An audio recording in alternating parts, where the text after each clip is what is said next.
کہتے ہیں کہ چن کے سلطان از حکیم آن را شنید، پند اورا از دلو از جان گزید۔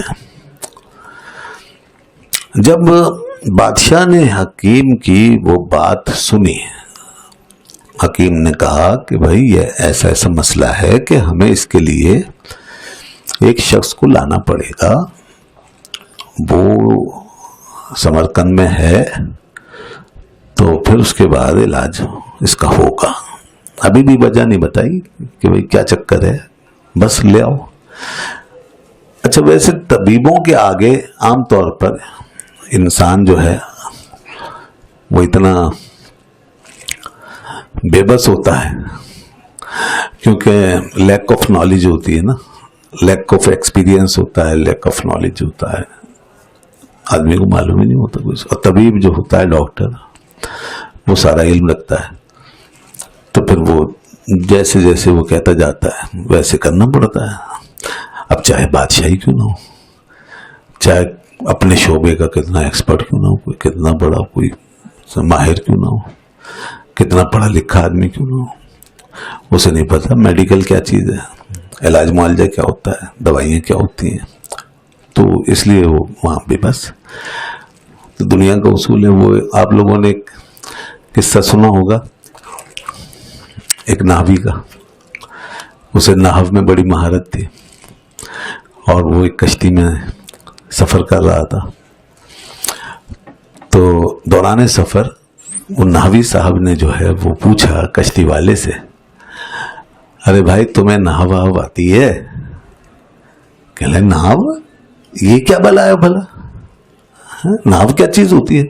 کہ لو تمہیں نحو کا پتہ ہی نہیں ہے؟ ارے بابا یہ تو بہت بڑی چیز ہے اور تم یہ نہیں جانتے تو تمہاری تو آدھی زندگی تو بیکار ہی گئی۔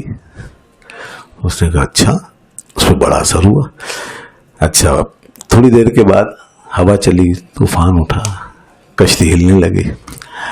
اب جب اس کو بے چینی ہوئی نحوی صاحب کو، تب کشتی والے نے کہا حضرت آپ کو تیرنا آتا ہے؟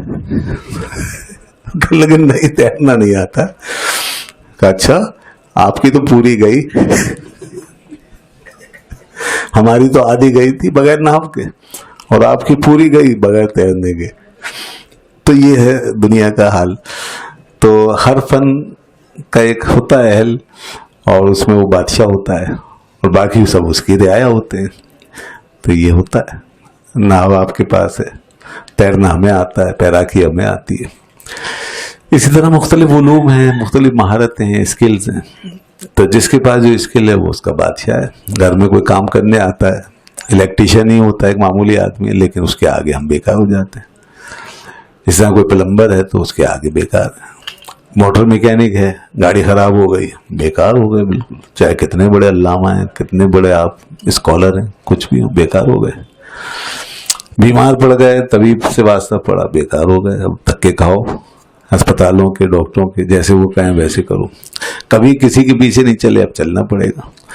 تو گویا کہ جو ہنر کی دنیا ہے نا، یہ بادشاہت ہے، سمجھے نا۔ فن جو ہوتا ہے، علم اور فن، یہ بادشاہت ہوتی ہے۔ کہیں نہ کہیں انسان کی ایک ڈومین بنتی ہے اس سے، اور اس ڈومین میں کچھ لوگ ہوتے ہیں، اب جیسا ڈومین ہو۔ اسی طرح دین کی بھی ایک، اپنے دین کے علم کی بھی ایک بادشاہت ہے، اور اس کو تو خیر قرآن و حدیث نے ریکگنائز کیا، یہ تو سب کی ضرورت ہے۔ اس لیے دین کے عالم سے بڑھ کر کوئی بادشاہ نہیں، جی ہاں، دین کا عالم جو ہے نا وہ سب سے بڑا بادشاہ ہے، اور دین سب کی ضرورت ہے۔ اس لیے اس بادشاہت کو خوب چمکایا گیا ہے قرآن و حدیث کے ذریعے سے۔ تو ہم بادشاہت ایک معنی میں کہہ رہے ہیں، اس کا مطلب یہ نہیں کہ آدمی بادشاہی بن کے رہے اور دوسروں کو اپنا وہ رعایا سمجھے، بلکہ اس کے ساتھ اور ہر ہنر کے ساتھ اخلاص چاہیے، بے غرضی چاہیے، اور عاجزی اور انکساری ہے۔ اور یہ بھی ہم نے پیچھے پڑھ لیا کہ جب غرض آ جاتی ہے تو وہ جو علم ہوتا ہے، جو بھی دین کا ہو یا دنیا کا یا ہنر، اس کی دھار کند ہو جاتی ہے۔ تو غرض سے خالی کر کے پھر آپ اس کو استعمال کریں گے نا، تو پوری دھار کے ساتھ کام کرے گا، اور پھر اس میں اللہ تعالیٰ کی مدد شامل ہو۔ تو تاثیر اللہ تعالیٰ کی طرف سے آتی ہے. ہنر انسان سیکھتا ہے اور تاثیر رحمان عطا فرماتا ہے اس میں. ورنہ بہت پڑھے لکھے لوگ بالکل بیکار پڑے رہتے ہیں.